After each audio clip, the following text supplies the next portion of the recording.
मंदसौर राज्यसभा सांसद का नगर सेवरी हरचंद में हुआ आगमन। नर्मदापुरम जिले के सुहागपुर तहसील के नगर सेवरी हरचंद में राज्यसभा सांसद बंसीलाल गुर्जर का नगर में आगमन हुआ। आपको बता दें कि बंसीलाल जी गुर्जर मंदसौर से राज्यसभा सांसद है। वहां भाजपा प्रत्याशी किसान मोर्चा के प्रदेश अध्यक्ष दर्शन सिंह चौधरी के समर्थन में वोट मांगने आए थे। इस अवसर पर भारतीय किसान मोर्चा के उपाध्यक्ष प्रांशु राणे राकेश सिंह पटेल के निवास पर साप्ताहिक बाजार में कार्यक्रम किया गया। इस सभा के दौरान श्री बंसीलाल गुर्जर ने कांग्रेस सरकार पर जमकर निशाना साधा। इस अवसर पर भारतीय जनता पार्टी की नगर ही नहीं बल्कि आसपास के क्षेत्र के सभी कार्यकर्ता उपस्थित रहे।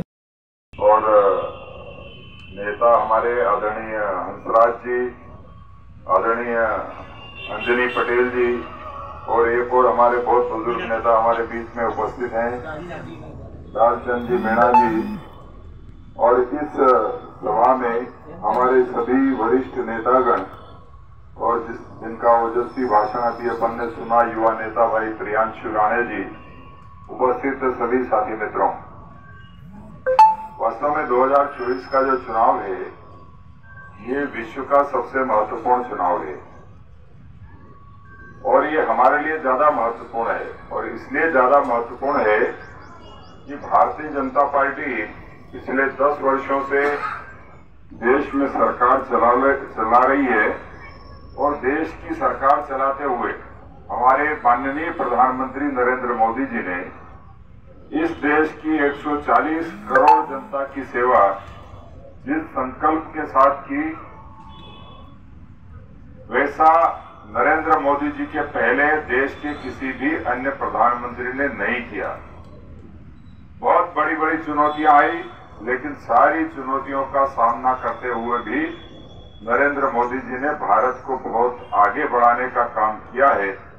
मैं थोड़ा सा आप सब मित्रों को याद दिलाना चाहता हूं कि भारतीय जनता पार्टी के पहले कांग्रेस की सरकार हमारे देश में थी और 10 वर्षों तक मनमोहन सिंह जी ने सरकार चलाने का काम किया।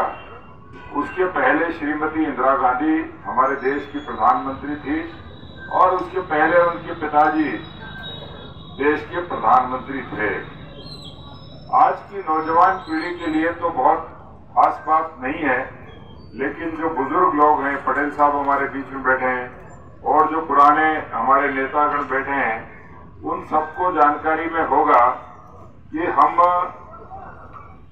देश की आजादी के बाद से अगर इतिहास देखें कांग्रेस का, तो कांग्रेस ने इस देश के तमाम लोगों को एक ऐसे पिंजरे में बंद किया हुआ था कि कांग्रेस चाहती थी तो हम कपड़े पहनते थे, कांग्रेस चाहती थी तो हमको अन्न मिलता था, कांग्रेस चाहती थी तो हमारा घर बनता था, कांग्रेस चाहती थी तो हम चल सकते थे, कांग्रेस नहीं चाहती तो हम नहीं चल सकते थे।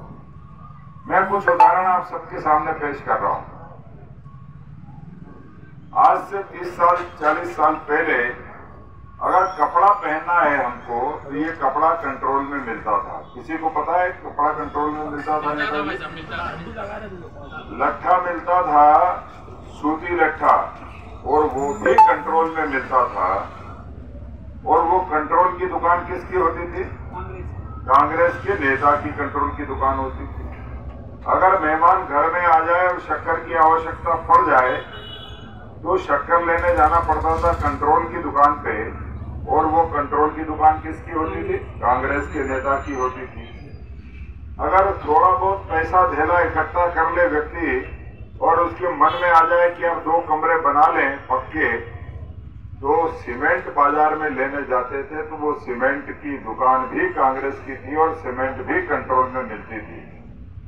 हमको उजाले में रहने के लिए भी कांग्रेस के लोग चाहते थे कि अपने शहर, अपने प्रदेश की ताज़ा खबरों के लिए लाइक करें, शेयर करें, सब्सक्राइब करें और हाँ, बेल आइकन दबाना ना भूलें, क्योंकि खबर हमारी, फैसला जनतंत्र का।